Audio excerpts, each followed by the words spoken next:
वालाची भाजी हा महाराष्ट्रीयन लोकांचा एकदम जिव्हाळ्याचा विषय।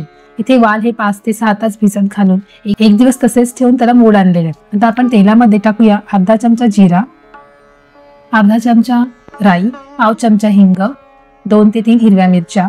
हे व्यवस्थित मिक्स परतवून झाल्यावर त्यात आपण टाकणार आहोत 2 मीडियम कांदे। कांदे हे आपल्याला व्यवस्थित परतवून घ्यायचे आहेत आणि कांदे परतल्यावर आपण त्यात टाकणार आहोत आलं लसणाची पेस्ट टाकून झाल्यावर आपण व्यवस्थित परतवून घेणार आहोत। 1 ते 2 मिनिटं शिजल्यावर यात आपण टाकणार आहोत 2 मीडियम टोमॅटो। टोमॅटो टाकल्यावर आपण हे झाकण ठेवून व्यवस्थित शिजवून घेणार आहोत। टोमॅटो शिजल्यावर आपण त्यात टाकणार अर्धा चमचा हळद, 2 चमचे आगरी कोळी मसाला, 1 चमचा धणेपूड। हे सगळे मसाले टाकल्यावर आपण हा मसाला व्यवस्थित परतवून घेणार आहोत। 1 ते 2 मिनिटं शिजवून घेतल्यावर आपण आता वाटण तयार करूया। वाटण तयार करण्यासाठी आपण इथे घेणार आहोत अर्धा सुकं नारळ, त्याचे आपण बारीक तुकडे करून घेतलेले आहेत। आता यात टाकणार आहोत 1 इंच आलं, 10 ते 12 लसणाच्या पाकळ्या, 4 ते 5 मिरच्या आणि अर्धा कप कोथिंबीर। थोडं पाणी टाकून आपण हे मिश्रण व्यवस्थित बारीक करून घेणार आहोत। तर आपलं वाटण हे अशा रीतीने तयार आहे। तर आता हे वाटण आपण आता भाजीमध्ये टाकून घेऊया। इथे आपण आपल्या गरजेनुसार वाटण टाकायचे आहे। प्रत्येकाला हवी तशी ग्रेव्हीनुसार आपण इथे वाटण टाकणार।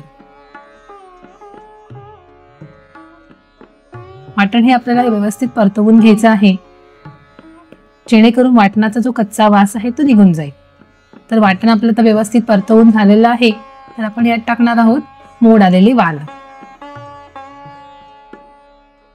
मोड आलेले वाल टाकून झाल्यावर आपण यात टाकणार आहोत 2 बटाटे। चवीनुसार मीठ टाकून हे व्यवस्थित मिक्स करून घेऊया। भाजी ही व्यवस्थित मिक्स झालेली आहे।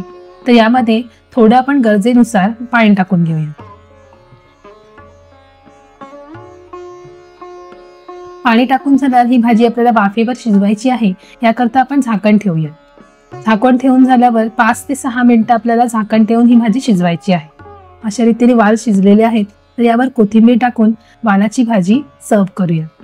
अशी चविष्ट भाजी जर तुम्हाला बनवायची असेल तर आमची रेसिपी नक्की फॉलो करा। धन्यवाद।